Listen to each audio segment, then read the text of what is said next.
Hi, this is Bishop John Francis from Rack City Church, and I'm with my wife, co-pastor Penny Francis. And we want to talk to you about our concerns about what the government has done concerning reopening the church. What did we find out, Penny?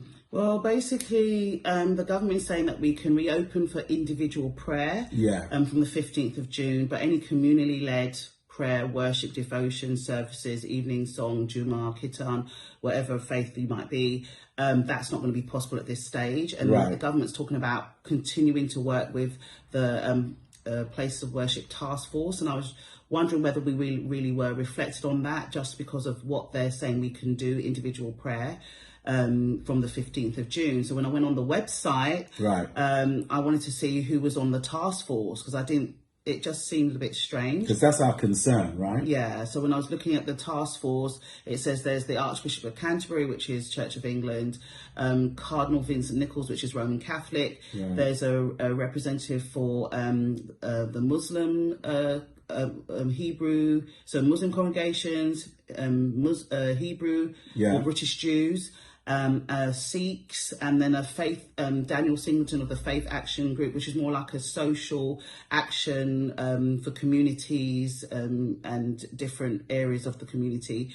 So it just didn't seem like a true reflection or a true representation of all faiths of the UK, and yet they're saying that they had discussions with all the major faiths. Now, I know that there were some preliminary conversations that took place where it seems that more were invited, but they have not been allowed or not been invited to sit on this place of worship task force. When I was thinking people about think we know about what's going on, and they were saying we can open up, and we're saying no, we haven't been given because we've had people saying, oh great, we're going back to church, and they don't understand. I mean, we've been working on some stuff about risk assessment and trying to we're looking at our strategy, exit, entry, social distancing, cleaning, and it's quite complicated. There's deep cleaning that needs to take place. There's just so much that has to be done for the safety of our congregation. That's right. So it's not just a simple thing about going back into our churches.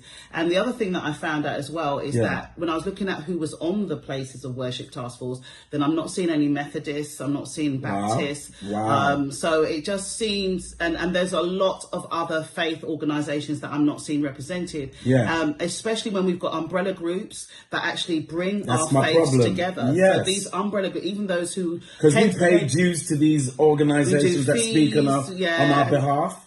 And we do. So we know that these organisations are happy to represent us. But when we reached out and asked questions, they said that they had some conversations, but not been allowed on the task force. So, for instance, Churches Together in England, that's CTE, that's like a 50 member major churches in the UK. That's hundreds to thousands to tens of thousands of congregants. I know that Paul Goodliff, from what we understand, he wrote a letter. I don't think he's heard anything back yet. And I think that could have been over 2 weeks ago.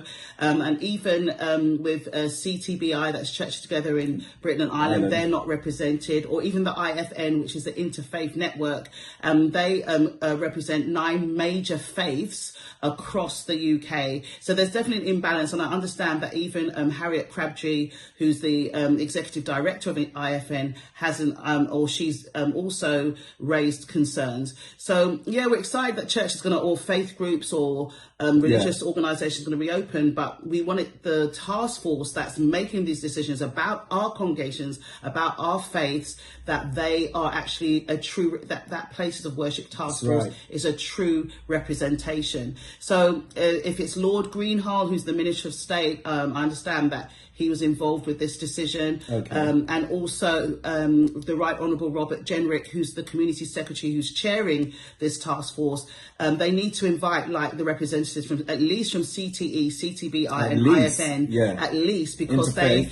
IFN Interfaith Network. They need to invite these individuals who head up these organisations, so that we can at least know that someone is speaking about how we do worship, whether it's us or any other faith, and it is being considered when we're making decisions about these phased reopenings. Well, there you go. This is just a snippet of the things that we're concerned about. And I need you all that is listening to share. All pastors, even send it to your pastor, because you know what? We need to be heard. This is discrimination. This keeps happening to us.